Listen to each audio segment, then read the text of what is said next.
Lonely Lumberjack paid $2 for woman with sack on her head at auction marries her when she says name. Oregon Territory. Spring of 1869. A dust-worn outpost along the Oregon Trail. The scent of dry timber, horse sweat, and tobacco hangs thick in the air. Around the makeshift auction stage, nothing more than planks nailed to wagon crates. A crowd of men gathers. Rough hands, dull eyes, hungry hearts, and hollow souls. The kind of place where even decency forgets to stop. A man with a faded blue vest and rusted deputy badge slams a wooden gavel onto the post. "All right, last one for the day," he bellows. "She ain't got no name. Ain't shown her face. Sack over the head since Missouri. Says she can work. Says she'll obey. Starting bid 2. Who's brave or drunk enough to marry the mystery?" Laughter breaks like a whip. "Maybe she's a witch under that thing," one man shouts. "Or a corpse," says another. "Might as well marry the damn sack." A few men spit into the dirt and turn away.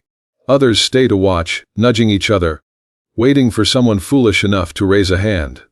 On the wooden platform, she stands still, barefoot, dusty, her hands bound in front with fraying twine. The sackcloth over her head is stained, too large, tied tight at the neck. Only her breathing betrays her fear. It comes quick, shallow, controlled, but barely. Her fingers twitch, clench, release. "She's no good to anyone if she won't even speak," the auctioneer grumbles. No one steps forward. Not for a long minute. Then the crowd parts like water. From the back, a tall figure walks forward. Broad shoulders beneath a canvas coat, a face shaded by the brim of a black hat. Worn but clean. His boots are heavy with mud, his shirt sweat-lined, and his accent is wrapped in leather strips. A man who has lived more with trees than people. "Tudode," he says. Silence falls like snow. The auctioneer squints. "You sure, mister? I said what I said." His voice is low. Not angry, not eager, just certain. A few men snicker. Must be desperate. The auctioneer clears his throat, nervous now. "You do not want to see what you are buying." The man tilts his head toward the woman, still unmoving beneath the sack. "I ain't buying a face," he says quietly. "I am marrying a person." Even the wind stops. No one laughs this time. "Fame," the auctioneer mutters. "Silas Boone, the profession, lumberman Northridge," the auctioneer scribbles. "Fine. Let it be known that Mr. Silas Boone, resident of Oregon Territory, has entered lawful marital contract under the eyes of God and the witness of this court." He shoves the paper towards Silas, who signs without flinching. Then he turns to the woman. "You're now legally wed, miss. Say your name for the record." The sack shifts slightly, no sound at first, then very softly, so softly one has to lean forward to hear. The voice comes. "Annabel Crow." Silas freezes. The crowd leans in. The auctioneer raises an eyebrow but says nothing. Silas's eyes widen, just a flicker. Then they harden again. Fixed on the sack. On the voice that now echoes in his mind 3 winters ago in the snow and the dark. A voice he never forgot. A name he never heard until now. And suddenly the forest silence, the bloody snow, the firelight in that frozen cave. It all rushes back. He steps off the platform slowly. Ack is the woman's arm. Not roughly, not urgently, just firmly enough to say, "You are safe now." No one stops them as they walk away. Not a word from the crowd. Just the creak of boots over planks. And the whisper of a name that still trembles between them. Annabel Crow. The forest closed in around them as they walked. The trail narrowing to a thread of broken pine needles and packed earth. The light dimmed beneath the canopy. Sun straining through the thick boughs like it too was unsure whether to come closer. Annabel said nothing. The sackcloth still covered her head, drawn tight around her neck, the edges fluttering in the evening breeze. Once the wind caught it enough to tug sideways, she reached up instantly, adjusting it with both hands, keeping her face hidden. Silas Boone walked several paces ahead, leading the old mule that carried the few supplies they had been allowed from the outpost. He did not turn around, nor try to speak. He simply kept to the trail, every so often, glancing toward the trees, as if listening for more than wind. The silence between them was not awkward. It was a silence carved from different kinds of survival, They reached the cabin before dusk. It was built from dark pine, not large, but tight, strong, clean, set against a rise of earth that blocked the worst of the north wind. There was a stone chimney, a stack of wood beside the door, and a rusted horseshoe nailed above the frame. Silas reached the door, pushed it open with a creak, then stepped aside. "You pick where you stand," he said quietly. "No one's going to place you anymore." Annabelle stepped in slowly. Her movements were cautious but not weak. She did not remove the sack. Her steps made almost no sound across the smooth wooden floor. She did not sit at the table. She crouched against the far wall back to the room, hands resting on her knees, silent. Silas stepped in behind her, placed a bundle of firewood near the hearth, and began to work at the stove. No questions, no commands, only the occasional sound of iron shifting or water boiling. The scent came slowly, warm, thick, real. Something with spice, quill of cinnamon, the salt of smoked meat. He worked in rhythm, as if he had done this 1,000 times before. Annabelle did not move. When the food was ready, Silas placed a wooden bowl near her. She flinched slightly, but did not turn. He sat at the table with his own bowl, neither rushing nor staring. After several minutes, her voice came muffled but audible. "Oh, what is this?" Silas looked at his bowl, stirred once, and said, "I call it the meal for the last one standing." A pause, then a quiet sound, almost a breath of a laugh, but stifled, withdrawn. He added, "Used to make it for myself after long days in the woods. Then I started making 2 bowls, even when there was no one to eat the second." She turned her head slightly, enough to glance sideways, beneath the hem of the sack. On the chair beside him sat a second bowl, identical, steam rising from it. No one else in the room. Silas gestured toward it. "I used to set it for my wife after the war, after the trees took more than they gave. Just a way to say I came home alive again." He paused. "Now I set it for you and for her." The silence held. The fire crackled. Annabelle reached for her bowl slowly. Her hands trembled faintly, but she gripped the spoon and drew it under the sackcloth without removing it. She ate in silence, every bite small, careful, but she finished it. That night, while Silas washed the bowls in a tin basin near the stove, Annabelle remained by the wall, her knees drawn up, arms wrapped around them, watching, not speaking. But for the first time since he met her, she was not shaking. That night, after the fire had died down to a steady glow, and the last embers of supper had been cleaned from the bowls, Silas sat alone before the hearth. He had not lit a lantern. He did not need it. The firelight was enough, casting long shadows that danced along the log walls like silent memories. Outside, the wind moaned through the trees, long, low, and familiar. He leaned forward, elbows on knees, letting the warmth touch his face. But it was not warmth he felt, not entirely. It had been 3 years ago, a winter thicker than any before. The kind of cold that turned pine needles into glass and lungs into fire. He had gone too far north for timber.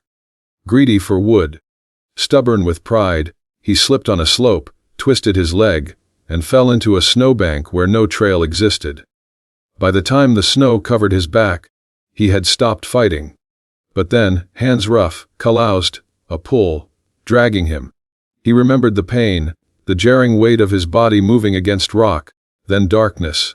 He awoke to fire, a small cave hidden behind a curtain of ice. The fire cracked and hissed beside him, and the smell, something earthy, bitter, like boiled bark, filled his nostrils. Across from him sat a figure, a woman. Her face was hidden beneath a sackcloth tied carefully. Just like the one in the cabin now. She wore layers of scavenged wool and leather, boots stitched from scraps.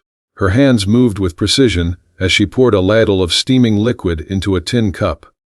When she spoke, her voice was neither high nor low, only soft, measured, tired. "You do not need to know who I am," she said, "but I am not going to let you die." He had tried to speak, but no words came. "Drink this," she continued. "It is pine bark and dry lichen. It will help the fever." He remembered the taste. Bitter, but he drank. She had wrapped his leg, set it against hot stones. kept the fire going through the night. He faded in and out, fighting the cold, the pain, and whatever dreams tried to steal him away. When he woke again, morning, light blue and cruel, she was gone. Only the fire remained low and guarded, and beside it, folded neatly, was a square of cloth, embroidered.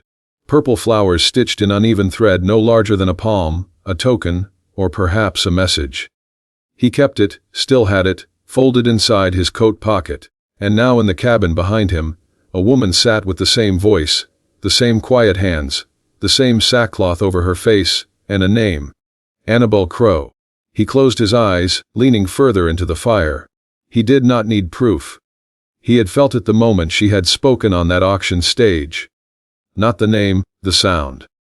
The woman who had saved him had not wanted to be seen, not wanted to be known. And here she was again, still hidden, still nameless to the world, but not to him. He did not tell her that night. He let the memory live inside him, a silent agreement between past and present. He glanced back toward the small shape, huddled near the far wall, sack still on her head, back still turned. The same fear, the same need to disappear. But this time, Silas thought she was not alone. And that maybe was the start of something that could live beyond snow. The forest held its breath that morning. Mist clung low to the roots, curling around the base of the trees like secrets too shy to rise. A soft wind passed through the needles above, high and slow, as if even it did not want to interrupt. Annabel stepped outside the cabin alone. She moved quietly, arms folded across her middle, and walked toward the tall pine that stood like a sentinel at the edge of the clearing. The sack still covered her head, but her steps no longer wavered. Her spine was straighter now, not proud, but no longer bowed. At the base of the tree she sat. She turned her face slightly to where the early sun cut through the branches. She reached up with trembling hands and loosened the knot behind her neck. The sack slid up just far enough to let her breathe open, face to the wind. Her mouth, her nose, a sliver of cheek. It was not defiance. It was a beginning. Silas saw her from the side yard where he knelt beside a wooden basin, oiling the teeth of his saw. He did not rise, did not call out, but after a moment he spoke low, steady, as if saying it more to the trees than to her. I once got hurt bad, deep winter, got turned around near Black Ridge. I should have died out there. His fingers moved over the blade, cleaning, but someone found me, pulled me into a cave, saved my life. Annabel did not turn. She wore a sack over her head, would not say her name, barely let me see her hands. He paused, but I remember her voice. He turned his head just slightly, not to face her directly, but to let his words carry fuller. Your voice sounds just like hers. There was a stillness and then a sound. The soft scratch of fabric sliding over skin. He did not move, not even when he felt her eyes on him. When he finally looked up, she was staring straight at him. The sack lay in her lap. Her face was not deformed. It was not monstrous. It was human, but it bore a mark no one could miss. A long curved scar ran from her right temple to just above the line of her jaw. Not fresh, not bleeding, but deep, permanent, as though fingers, cruel and frantic, had tried to claw something from her that would not come free. She met his gaze, no longer hiding, but not proud either. Only bare. Her voice came in a whisper. The man who ran the boarding house where I worked. He told me I could keep a room if I gave extra. She swallowed. I said, no, he did not like that. She looked down for a breath, then back to Silas. He came at me. I fought back, pushed him. He slipped. His head hit the stove. She stared past him now into memory. Aim died. I ran. Silas's jaw tightened, but he said nothing. They said I killed him on purpose, that I lured him, that it was all planned.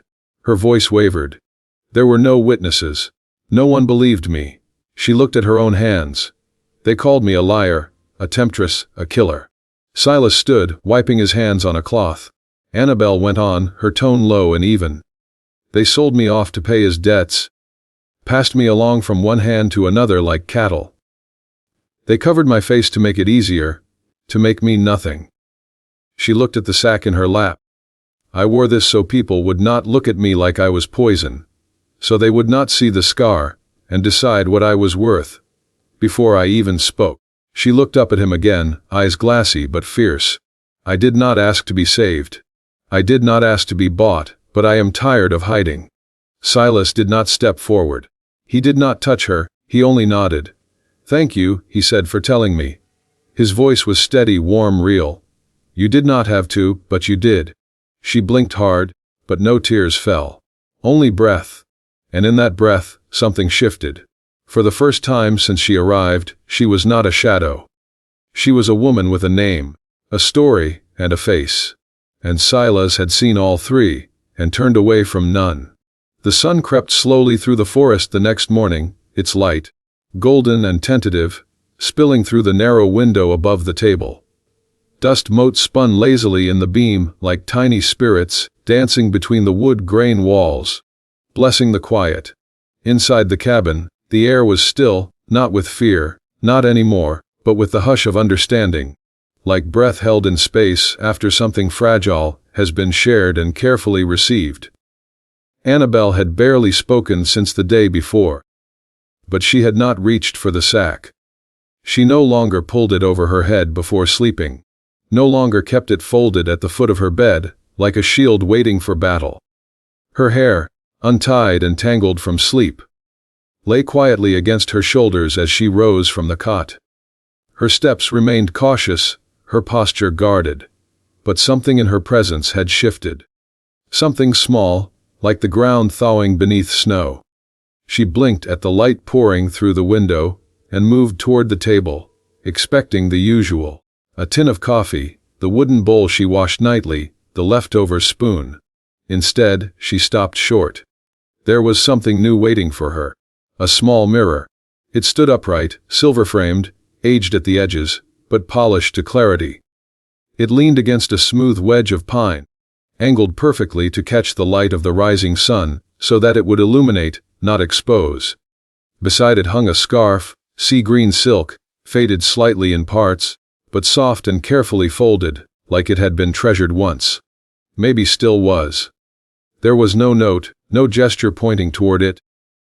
Just the mirror and the scarf placed there, as if they had always belonged to that table, and as if she had always been meant to find them.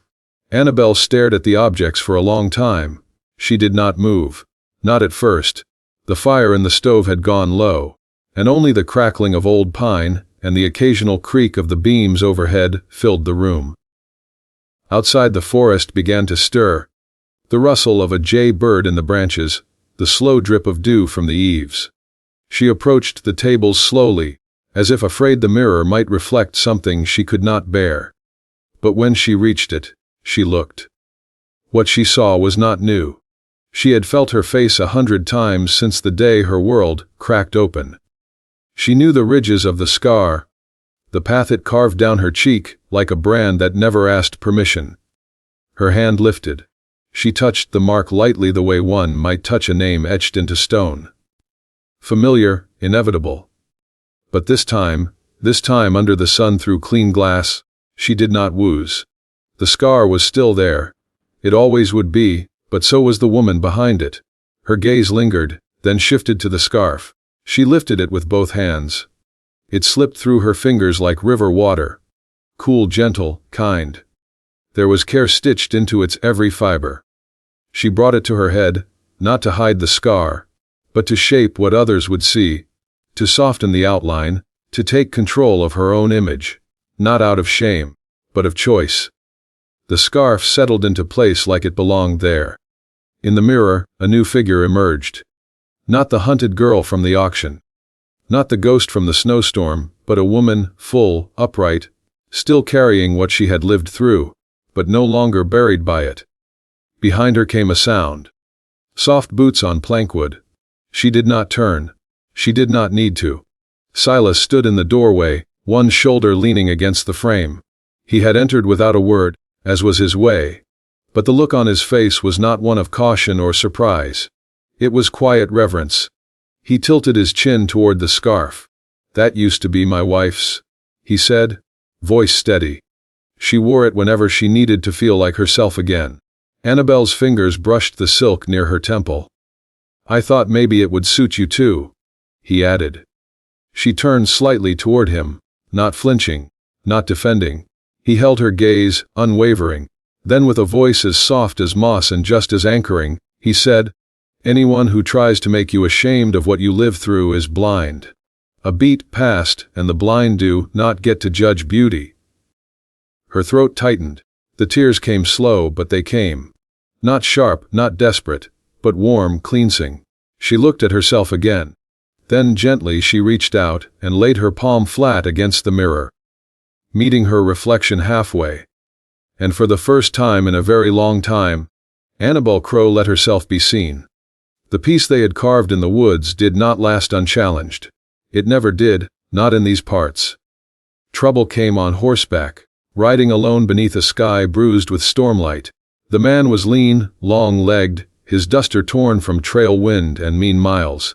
His eyes gray, sharp, merciless, cut through the saloon crowd like a blade through ripe hide. He called himself Cutter, and Cutter was no drifter. He was a bounty hunter, the kind who could read tracks, like scripture, and smell secrets under boots. Rumor had drifted from the southern trail. A girl with a scar, hiding in the hills, face once covered, now showing.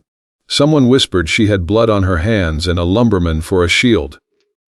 Cutter listened, and then he rode. By the time he reached the logging post near North Ridge, he was asking too many questions. He posed as a lost traveler, claimed he was seeking work with the timbermen, said he heard tell of a man named Boone, who lived deep in the woods.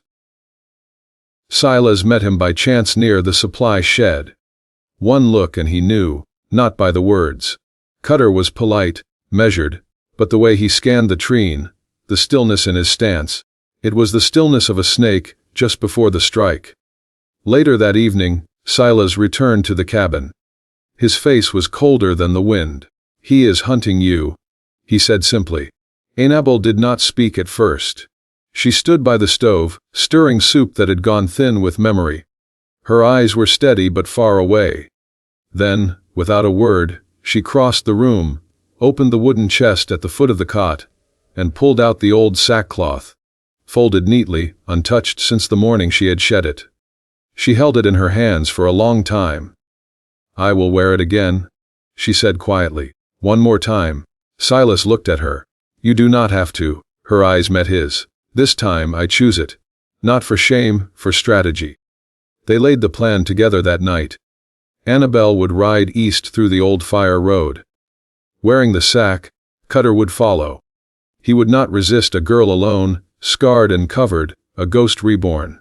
Silas would take the mountain pass, ride cross, and meet with the sheriff in town. If the plan worked, Cutter would follow her straight into the trap. And it did. At dawn, with the sky barely blushing, Annabel mounted Silas's second horse and rode out, sack tight over her head, heart hammering.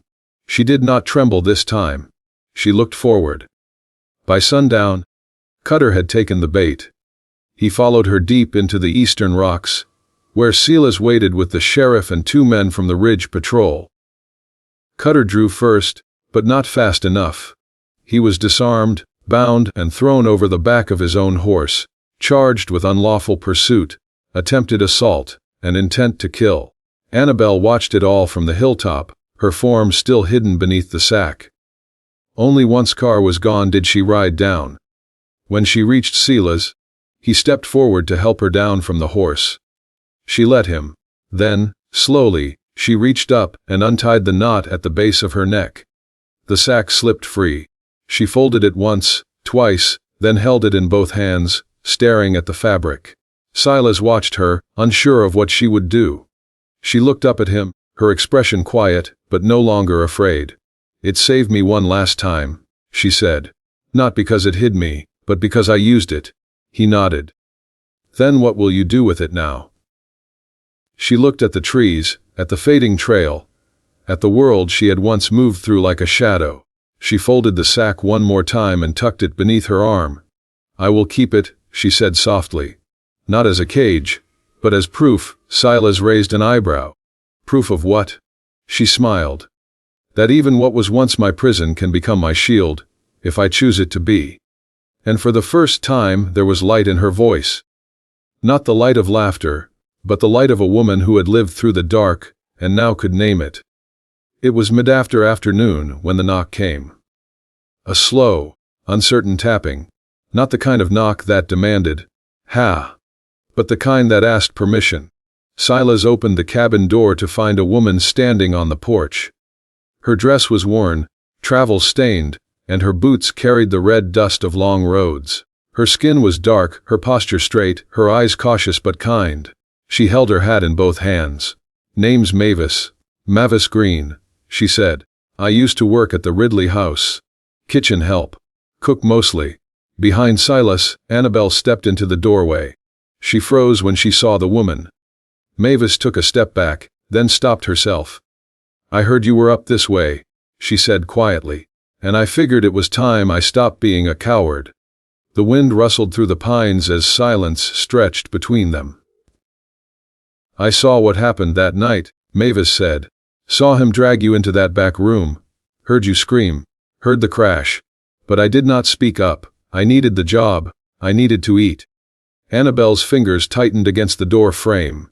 "I am not proud of that," Mavis continued. "But I can make it right now if you will let me." Later, over tea at the table, Mavis recounted everything, details only someone who had truly been there could know. She described the bruises, the blood, the silence that followed. "I should have said it back then," she whispered. "But I will say it now. You were telling the truth. With Silas's help, they wrote it all down." Mavis signed the affidavit in strong, careful penmanship. The letter was sealed and sent to the nearest judicial office by horseback courier. Weeks passed. The forest grew greener. The sky turned warmer. Then one morning, the sheriff rode up with a single envelope in hand. Silas opened it on the porch, read it twice before walking it inside. Annabelle took it in her hands. The words were few. Charges against Annabelle Crow dropped. Case closed. Warrant rescinded. She read them again and again. Then she walked outside, past the firewood pile, past the horses, and down to the tree. She found the old pine, the one she had once buried her sackcloth beneath. She sat at its base, running her fingers through the moss, breathing. She did not cry. She did not laugh. She just closed her eyes, and in a voice barely more than breath, she said, "For the first time in my life, I do not have to run." Justice had come, not with trumpets, not with applause, only with truth, and the quiet strength of someone who had finally decided to stand beside it. Spring came gently to the ridge. The trees, once bare and brittle, now wore soft buds, like promises waiting to bloom. Mist still rolled in at dawn, but it was thinner, lighter, as though even the fog had grown tired of hiding. Birds sang again. The river moved with purpose. The forest felt forgiving. Silas had been busy. With spare wood and a quiet kind of care, he built a modest canopy just outside the cabin near the edge, where wild flowers began to claim the grass. It was nothing grand. 4 upright beams, a simple arch draped in linen, but it stood strong like him. They invited only a few. Mavis came smiling wide in a dress that did not match, but still suited her spirit. The old blacksmith from town brought a bottle of apple brandy.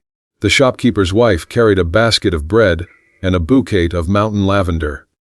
They were not many, but they were enough. Inside the cabin, Annabelle stood before the small mirror Silas had left for her months ago. Her dress was plain muslin, hand-stitched, the color of cream, but it fit her perfectly because she had made it herself with steady fingers and quiet nights.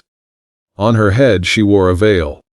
It was made from the sackcloth, the same one that had once hidden her shame, her fear, her name.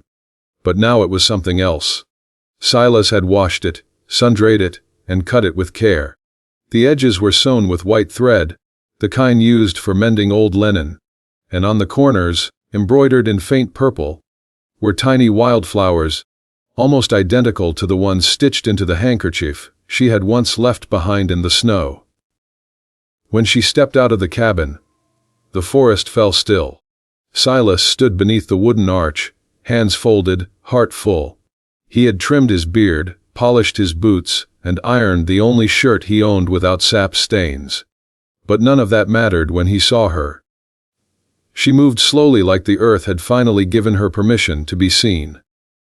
And she was beautiful, not because the veil covered the scar, but because she had chosen to wear it again on her terms. As she reached him, Silas took her hands. His voice was low, but every word was steady. "No matter what covered your face," he said, "you were always the woman I chose from the start." He paused, looking into her eyes. "And now you are the woman I vow to stand beside to the end." Annabelle smiled, not with the caution of someone who had been hurt, but with the peace of someone who had finally healed. He whispered, "And I vow the same." There was no priest, no vows read from books, just them and the trees and the people who mattered most. And when they kissed, soft and sure, the wind picked up just enough to rustle the linen overhead. A few drops of rain fell light as breath. Mavis leaned close to the blacksmith and said, not quite aloud, "Never thought I'd see a burlap sack turned into a wedding veil." Then after a beat, she added, "Never thought it could be so damn beautiful." The blacksmith chuckled. "Ain't the sack," he said. "It's what she turned it into." Later that evening, as the fire crackled and laughter mingled with bird song, Annabelle sat beside Silas on the porch. The veil lay folded in her lap. She ran her fingers across the embroidered edge. "Funny," she said. "This thing used to mean everything I feared." He looked over. "And now," she smiled, "now it means everything I chose." Silas nodded. He reached over, lacing his fingers through hers. They sat that way until the stars came out. And the forest, once their prison, now held them like home. And so beneath the towering pines, and a veil once born of shame, Annabelle Crow and Silas Boone found what so many had lost on the frontier. Peace, not in forgetting the past, but in reclaiming it. Their love did not erase the pain, the scars, or the silence. But it turned what once bound them into something that could bless them. Because sometimes in the Wild West, survival was not just about holding on. It was about choosing what to hold on to. Thank you for riding with us through this journey of redemption, courage, and quiet devotion.